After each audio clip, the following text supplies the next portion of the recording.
Welcome to the Money Tree Real Estate Investor Podcast, where we learn from real estate professionals across the industry. They will share about how they got into real estate, the big wins they have celebrated, the mistakes they have made along the way, and the advice they have for anyone following in their footsteps. Money really does grow on trees. Hey everybody, William here today on another episode of the Money Tree Investing Podcast. Today I've got a friend, Jen. I'll go ahead and let her introduce herself. Yeah, thank you so much, William. I'm super excited to be on. I'm Jennifer Falloon. I'm owner of Vorsa Investments. We're a commercial real estate and syndication company. We have over 900 doors with our investor partners across the nation, and we close about 3 100-door complexes a year. And so been doing this for 3 years on the multifamily side, 4 years on the single family. So still kind of a newbie and, still learning along the way, but having a good time with it. Definitely. I think it's so important to have fun on this journey. What does Vorsa stand for? How did you come up with that name? So it's actually from the Game of Thrones dictionary. It means royalty and fire. And so we're really big Game of Thrones nerds. And I really wanted something that stood out, and I wanted something that was meaningful. And that stood out, the fire and royalty. Like, I'm very fierce. This is all about like growing wealth, growing into royalty. And then I particularly am fond of the House Martel and the Sandsnakes, and they were a group of cousins. They were all women, and they fiercely loved each other. They were fierce fighters and very loyal and loving to each other. And so I kind of took that house sigil and mocked it up, and there was born Vorsa Investments. That's pretty cool. Yeah, that's something that's really unique, And I like that you mentioned loyalty. I think that's really important in this game. Loyalty with investors and also with partners. It's important to build a team of people that you can really trust. You're going to get burned. Yeah, truly. Because what makes multifamily so much different than single family is single family, you can play by yourself. You can contract a house, take it down pretty much on your own. And multifamily is not that way. This is a team sport. This is a baseball team. And you can't do any one position by yourself. And, you have to have a great team of people to fill all those positions. And loyalty is very, very important to me. That's really cool. Yeah, I definitely agree with that. So it sounds like you started out in single family homes. You learned a lot of lessons and kind of maybe transitioned into multifamily. So tell us how you got started into real estate to begin with. So this is not something that I wanted to do. I was really not on board with it. My husband wanted to do this. This is really his baby. And, he signed up for a 3-day boot camp. I was not able to go. I made my son go in my place because tickets were very expensive and somebody was going to use that ticket. And at the time he was suicidal and was actually contemplating and planning suicide. He was just kind of waiting on us to get things in order. So he could do this. He didn't feel like he had a purpose in his life. And so I made him go to this real estate event that he didn't want to go to either. And it changed his life. And so he became, he was sold, and he's like, this is my purpose. This is what I'm supposed to be doing. And he was only 20 at the time. And so I actually left my job to do this business to help him. And, our bigger picture was always to retire my husband. And so somebody had to take the lead and make this a full-time job, which later I ended up asking my son to quit his job and quit college because I was just overwhelmed, couldn't do it by myself. And so, we're a family business. He now runs the single family side, and we got into multifamily through single family and being at events and high level engagement with, gurus, and met Corey and Shelly Peterson. They invited me to their boardroom, and I went strictly because I was invited, and it changed our lives. Like, it was definitely something I knew we had to do. And now, never looking back, right? Definitely. That's cool that, real estate truly brought your family closer together and potentially saved your son's life. That's awesome. Mhm. Yeah, so super grateful for it for sure. Definitely. So it sounds like you've had some big wins so far. And obviously you're really good at networking. Like you said, you talk to the gurus, you talk to a lot of different people. So we're in RaiseMasters together, and that's how we got connected. We got to get lunch a couple months ago together with your husband and had a really good time trying some Indian food.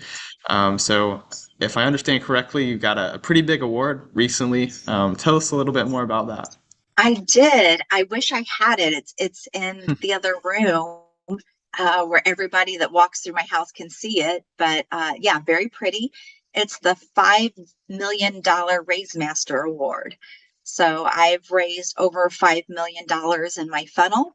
Didn't make the $10 million award, but I did make the $5 million award. So um, just constantly, building that funnel, and that's what funds our deals, syndications and busy professionals that want to own real estate without being landlords. They need the tax breaks. They want the consistent passive income. So yeah, so I just in networking and raising money, I hit that $5 million award. So yes, that was very exciting.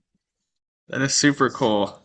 So let's roll right into just talking about capital raising. So obviously, you've been honing your skills for several years now. You got that big award. I think the big key is finding your avatar, finding your niche, finding like a group of people that you can really focus on. So tell us a little bit For more sure. about what your group is, and then for advice for people trying to raise money. How do you improve at that?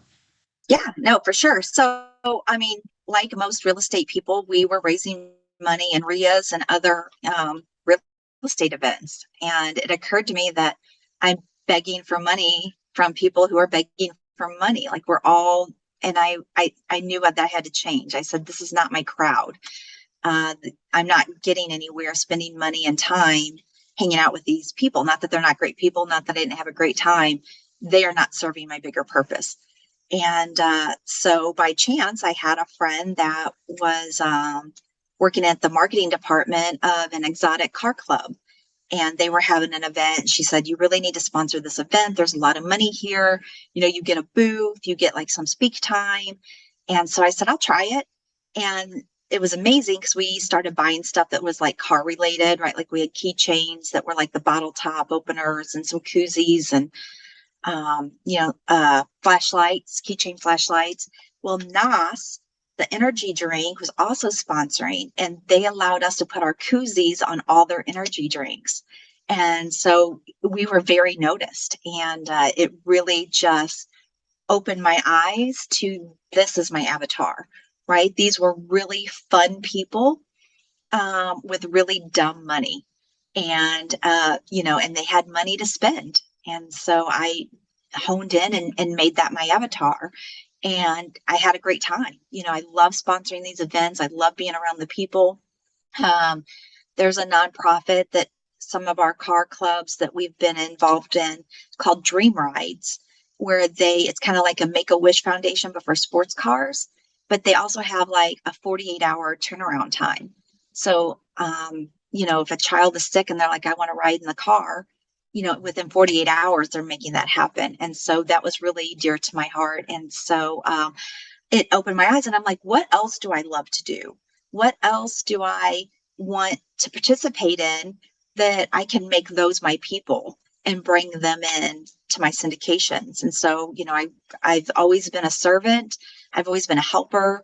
And so I just started finding like nonprofits that I wanted to be involved in and what chairs can I sit on? So, if you don't have the money, if you're brand new and you don't have the money to sponsor and you don't have the money for swag, ask a charity to sit on their board.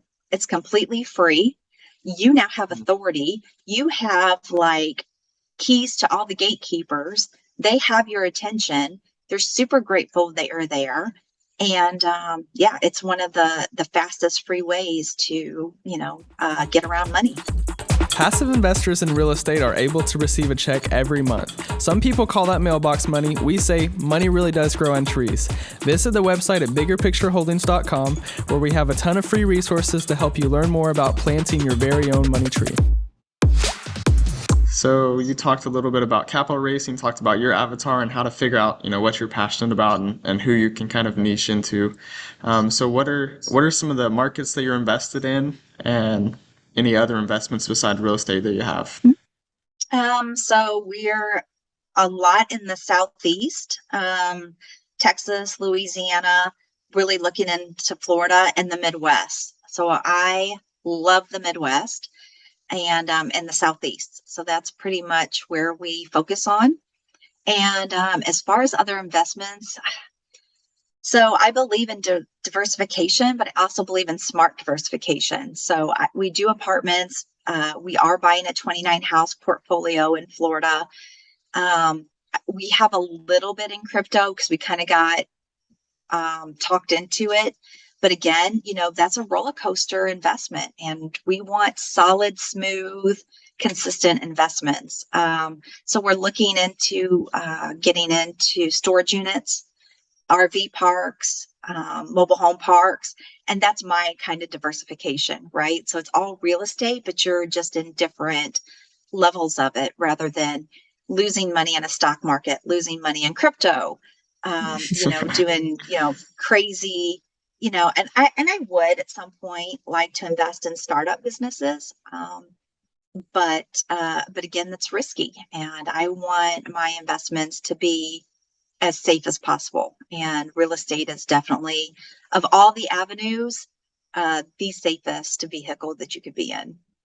Definitely, yeah. Yeah, I'm in crypto a little bit as well, and I've seen some value go up. I've seen a lot of value go down, and I think with all investing, I try to have my different buckets. My savings account. I've got like my low risk investments. I would say crypto is like a extremely high risk investment. Then I've got a large majority of my income and net worth invested in real estate, and we talked about diversification, so you can have a portfolio of only real estate, but be very diversified, in different markets, different asset classes, like you mentioned, not just multifamily. You can go into the RV parks or storage units or, land flipping. There's just so many cool ways to be into real estate. Yeah, absolutely. And I always would challenge anybody that I'm like, you put 50 grand in crypto, put 50 grand in the stock market, wherever you want. I'll put 50 grand in real estate. And at the end of the year, let's see who made the most money. I like that. That's pretty funny. So you had a really good raise this year. You got your award. What are some other big wins that you've had in real estate? So we closed on 324 units, which was a broken up deal. So we had closed on 117 last September of 2021. And then whatever the math is, 204 units in March. So that was a really big win. I'm closing next week on 101 units in Houston, Texas. That's super exciting. We're closing on a land deal in Missouri that, that's a $500,000 deal. And then the 29 houses in Charlotte County, Florida. So yeah, some pretty big wins. Yeah, that's awesome. So if you're willing to share, what are a few mistakes that you've made along the way, or things that you'd like to kind of course correct and try some new things? Oh my gosh, there's so much. One is not everybody is a good fit. Just because somebody has money doesn't make them a good fit for your deal, does not make them a good fit for your business.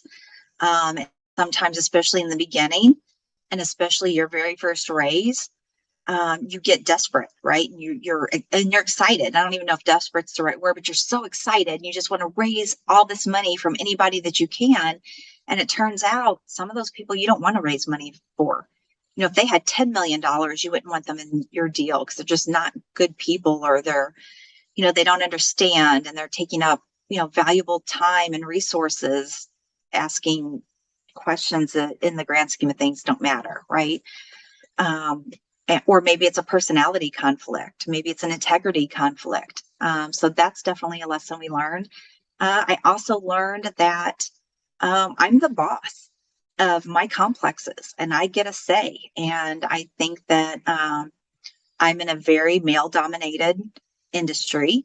And the beginning, I tended to not have a voice or speak up, or I would say something and then it got, kind of overruled or ignored. And I learned very quickly that this is my money.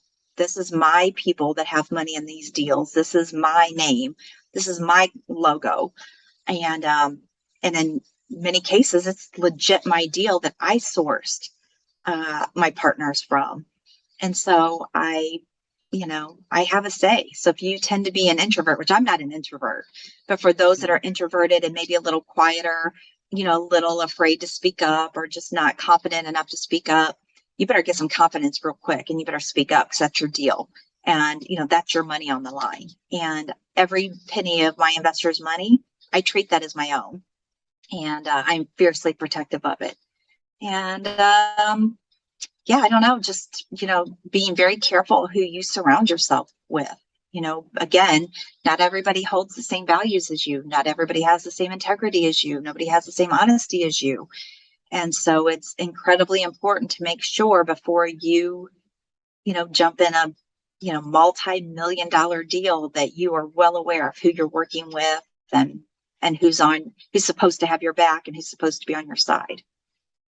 Definitely, yeah. I think that's really good advice, and as I talk to professionals, every week I'm talking to multiple people, and, a lot of them I do like, and, I find, hey, like this person's respectable, but there's definitely those that I talk to, and very quickly I'm just like, wow, like I would never want to work with this person in my life, There's a lot of people that are pretty crooked out there as well, and you got to protect yourself and then your investors.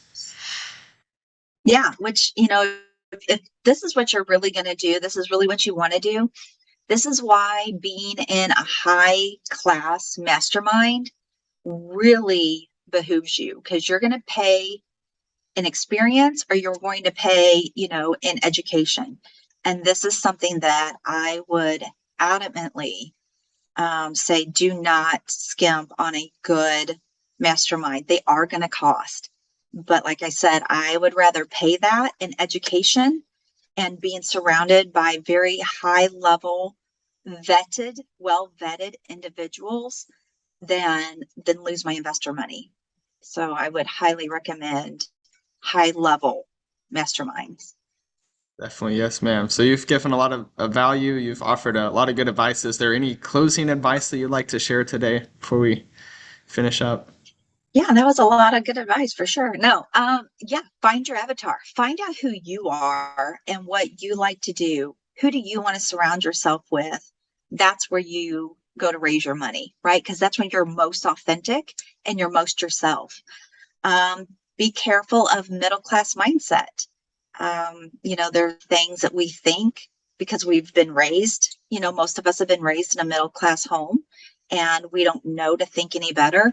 Don't be afraid to not think middle class.